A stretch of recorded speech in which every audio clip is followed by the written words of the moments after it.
The dust of the high plains was a fine, pale powder, settling on the warped boards of the land office and coating the dry tongues of the few souls gathered to watch.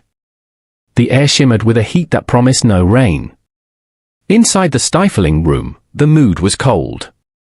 Mai stood before the desk, her hand trembling.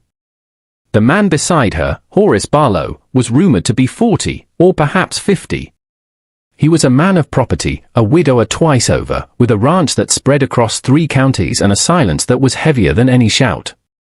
His thumb pressed into the back of her hand, a hard, possessive gesture as the land agent rushed through the English words she barely understood. She was 18.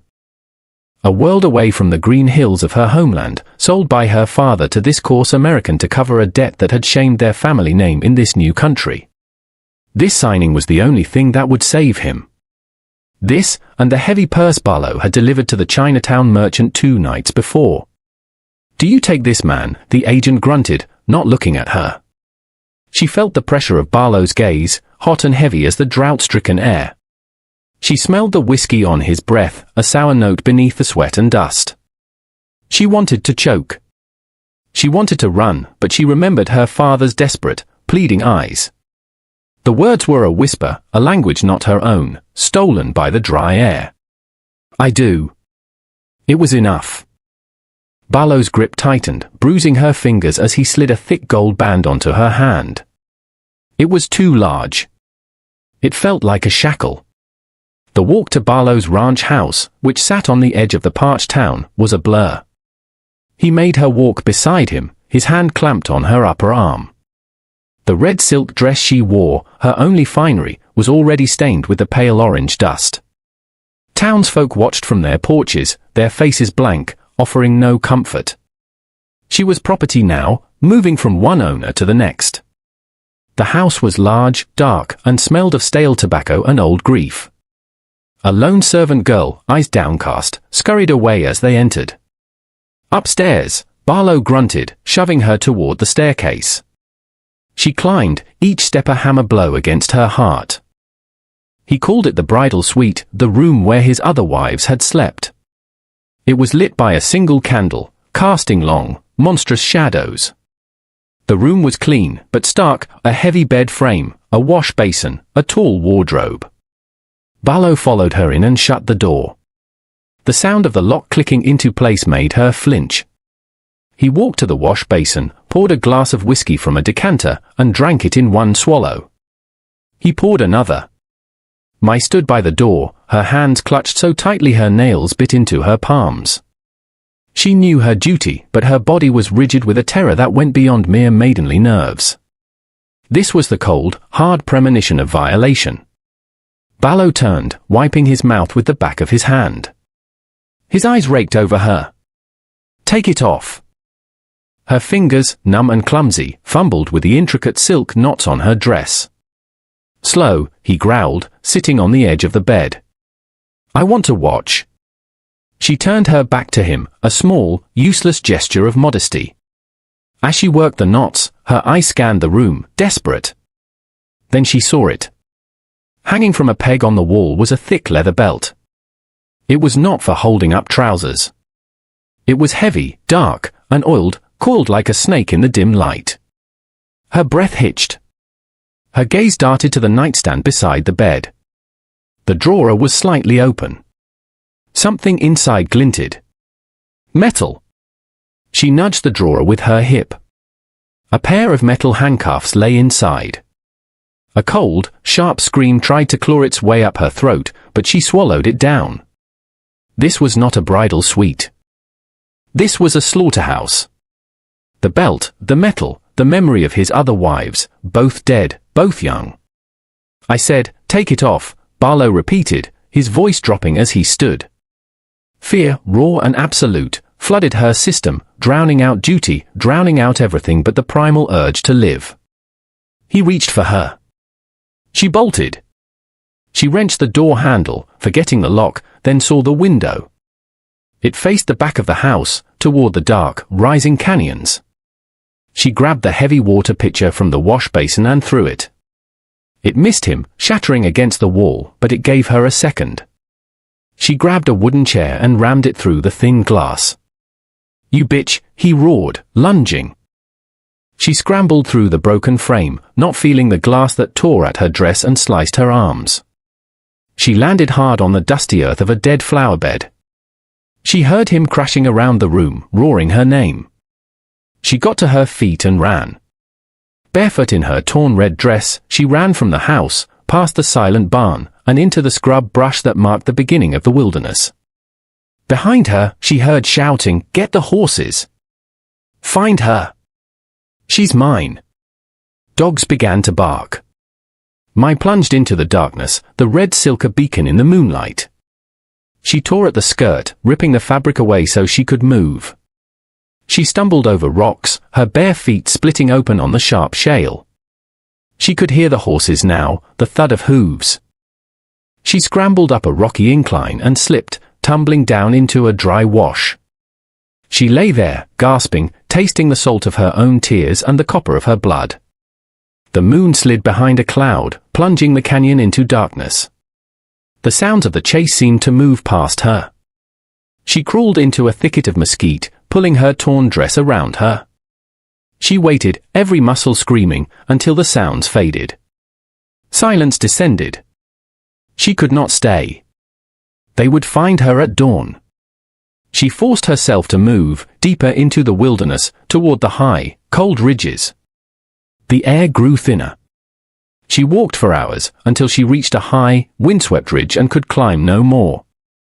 She stumbled, her ankle turning, and fell. The cold had seeped into her bones.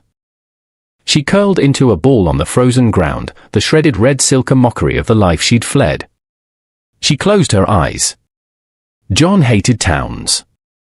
He kept to his ranch, a sprawling, isolated spread high in the foothills, coming down only when necessary to trade for salt, coffee, and cartridges. He was tracking a stray steer high on the ridges when his horse, a steady gelding named Quiet, stopped, his ears pricked forward. "What is it, boy?" John whispered, his hand on the rifle in its scabbard. Then he saw it. A patch of red crumpled against the dark earth, looking like a discarded blanket. He swung down from the saddle and approached slowly. It was a woman. She was lying on her side, half-curled, her dark hair aspill against the red fabric. Her feet were bare, caked in dried blood. This was trouble. The kind of trouble that got a man hanged. A foreign woman, alone on a mountain, looking like this. He should ride past.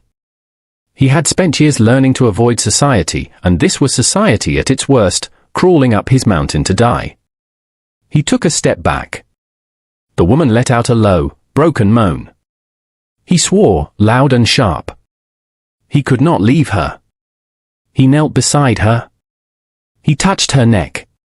The skin was ice cold, but there was a pulse, faint and thready. Her face was bruised, her lips blue.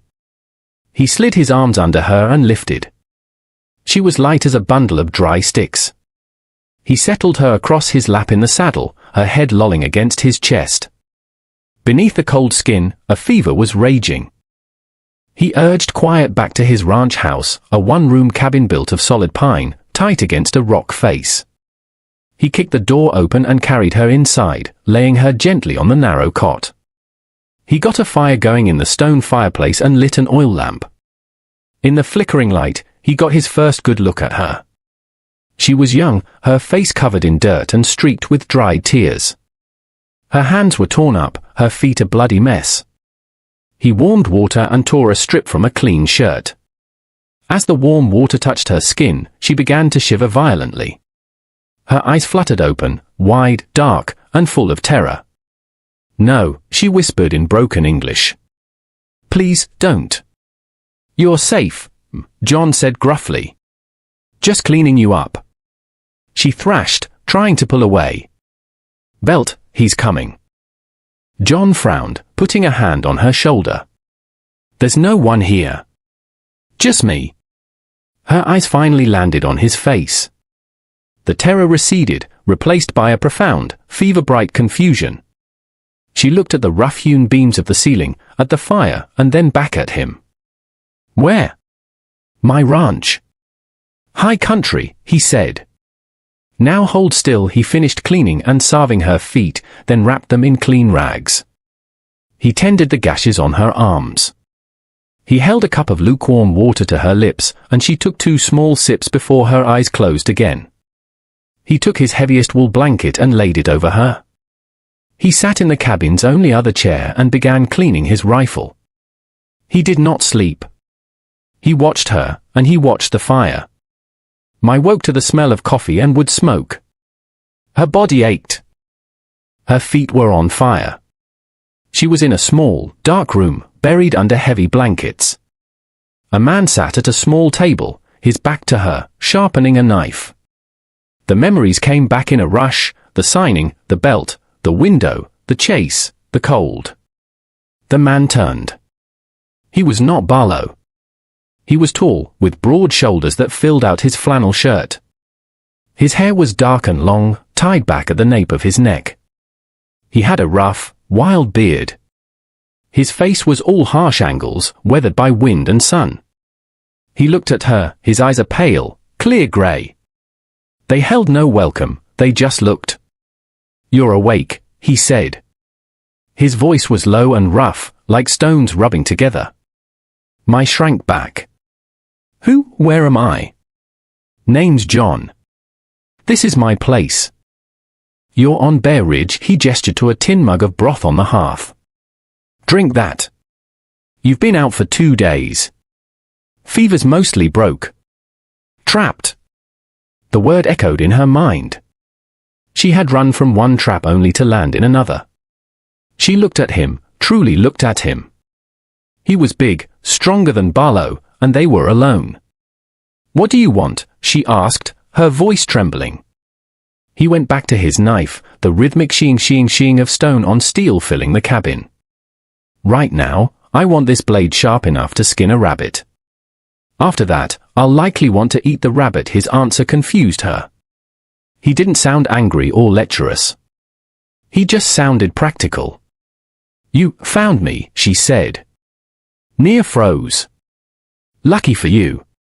She touched the collar of her ruined dress. It was still on her. He understood. "Cleaned your feet and hands," he said, not looking up. "Glass in your arms. Nothing else. A man doesn't take advantage of a half-dead woman." She let out a breath she hadn't known she was holding. He was gruff, but his quiet distance was a balm after the hot, demanding presence of Barlow. For days, they existed in that cabin. The world shrank to those four walls. He fed her broth and stew. He rebandaged her feet every morning, his touch firm and impersonal. He never asked her name, where she came from, or who was chasing her. He slept on the floor by the fire, his back to her, his rifle always within reach. He was a presence, but not a threat. As her strength returned, Mai began to claim a small space in the cabin. She swept the floor. She washed his few dishes. She found a small bag of rice and cooked it with some dried herbs she found. When John came in, the cabin smelled of more than just wood smoke. He stopped, sniffing the air. He saw the bowl on the table. He took a bite, chewing slowly. He looked at her.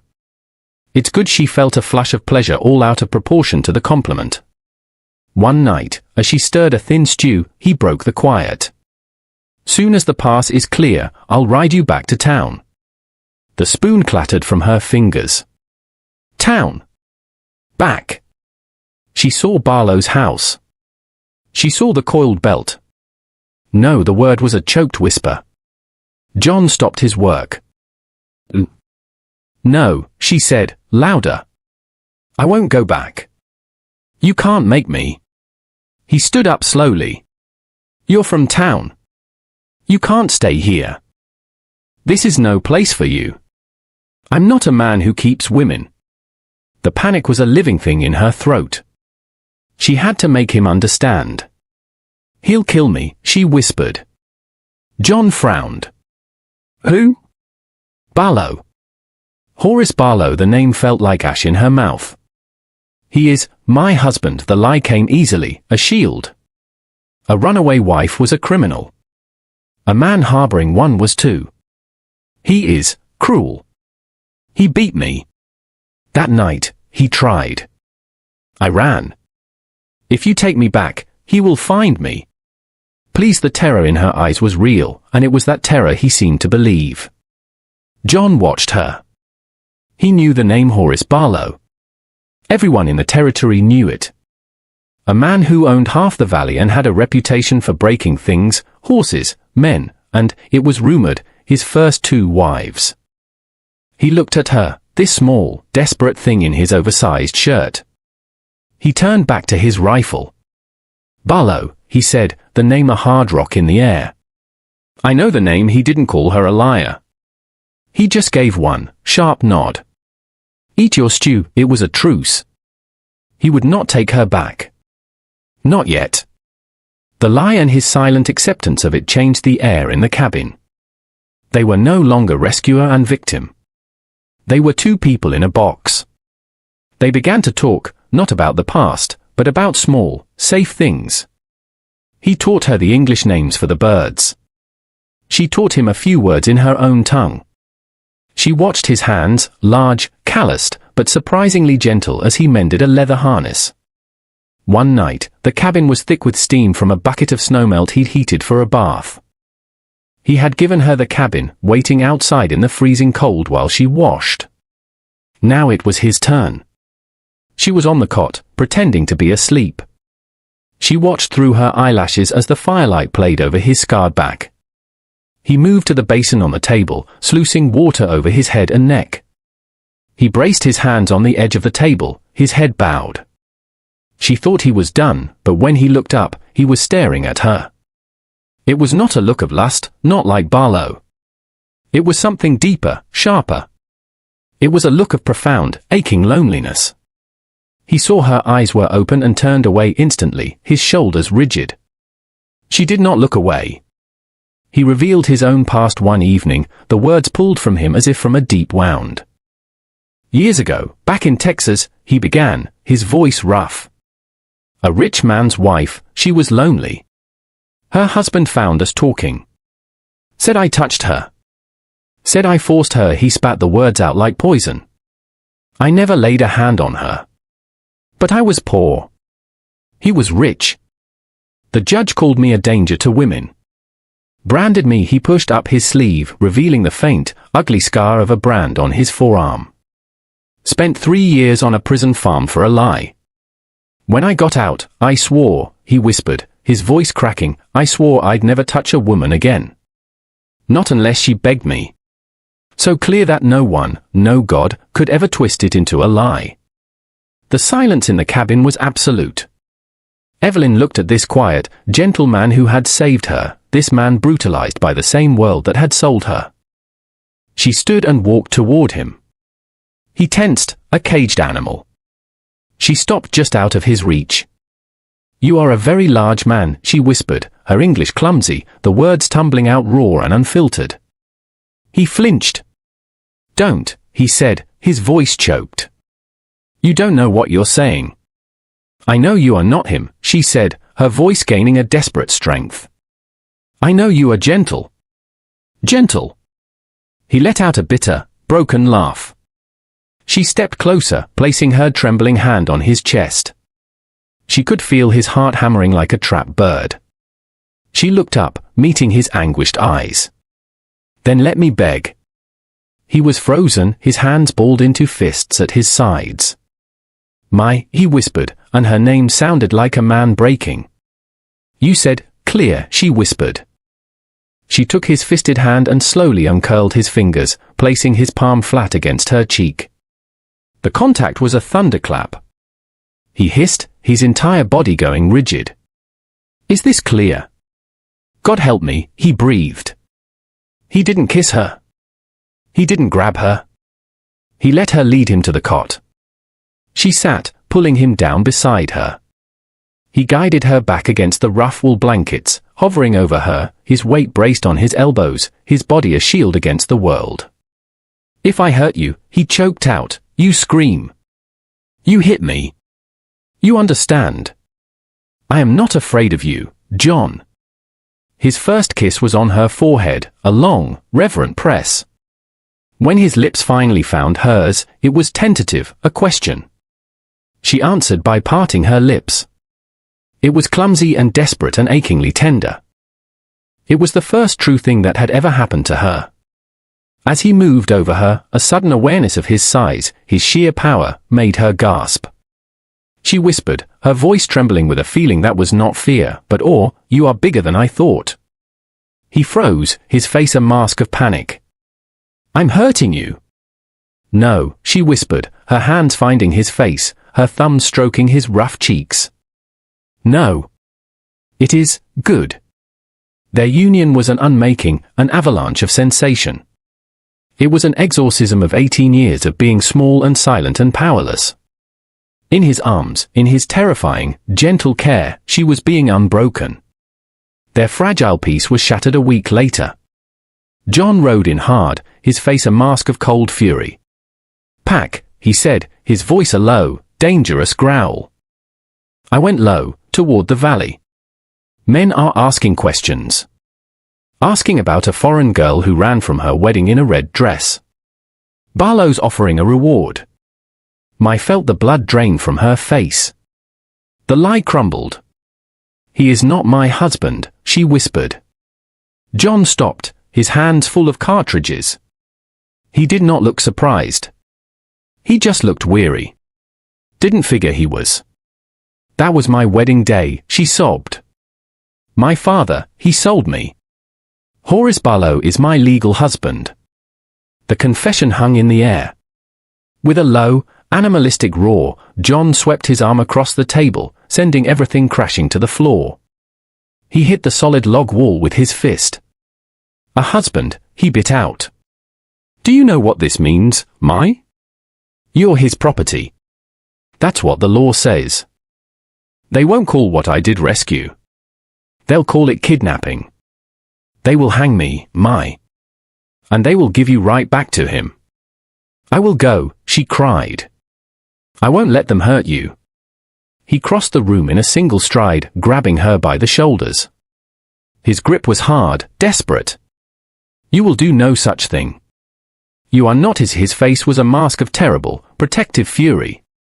"Let them try. We run. North, into the territories. It's the only chance we have." The ambush came 2 days later, in a shallow arroyo. It was a trap. "Barlow sends his regards," a voice boomed from the ridge. 3 men. "Stay with the horse," John roared, sliding from the saddle. He was not a man, he was a force. He fired, pinning the men on the ridge. A third man charged from the pass ahead. John met him, using his rifle as a club, knocking the man from his saddle. The man came up with a knife. The fight was a brutal, bloody flurry of steel that was over in a second. A shot rang out from the ridge. John cried out, a sharp, pained sound, stumbling as he grabbed his shoulder. The 2 men on the ridge were taking aim. Evelyn saw it all. The preacher's daughter, the bartered bride, was gone. She grabbed the rifle from the man John had felled. She remembered his words, "Brace the stock. Breathe out. Squeeze." The rifle exploded, the kick a brutal shove. The shot was wild, but it screamed off the rock wall, showering the men with stone chips. They cried out, ducking in confusion. "Get on the horse," John roared. He scrambled into the saddle and hauled Mai up in front of him. They galloped hard as 2 more shots kicked up the dust behind them. They rode until the horse was stumbling and John collapsed from the saddle, a ragged, ugly hole in his shoulder. "Run, Mai," he panted, his face pale. "Take the horse, go." "Shut up," she said, her voice a fierce, trembling sob. "You are not dying here." She ripped his shirt open. She had seen his small kit in the saddlebags, a flask of whiskey, a needle, thread. She poured whiskey over the wound. He roared. She threaded the needle with shaking hands. "Stay awake. You are not leaving me. I will not be alone again." She stitched him up, a crude, terrible job. He writhed in agony. So stupid, he slurred in delirium. Branded, Just trouble. She leaned down, her bloody hands framing his face. You are not trouble, she whispered fiercely. You are my home, she kissed him, a hard, desperate kiss. You are worthy. I will carry the worth for both of us until you believe it. They found refuge on his own isolated ranch. It took a week for his fever to break. When he woke, his eyes clear, the first thing he saw was Maya asleep in a chair by his bed. He reached out and touched her hair. You stayed, he whispered. I told you, she whispered back. I am saving you. But Barlow was not a man to give up. He and 4 men rode onto the ranch a month later, a warrant in his hand. There was nowhere to run. This ends now, Barlow snarled, waving the paper. The law is on my side. She is my property. She is my wife, John said, stepping in front of my. His rifle was in his hand, his shoulder still stiff but his eyes steady. The fight was short and brutal. It was not a battle of honor, it was an extermination. John moved with the deadly efficiency of a survivor. Shots echoed in the clear morning air. When the dust settled, Barlow lay in the dirt of the yard, his warrant fluttering beside him. John stood over him, breathing heavily, the smoking rifle in his hand. He turned to Mai, his face grim, his eyes full of the terrible knowledge of what he had done. He was a killer. The brand on his arm suddenly felt hot,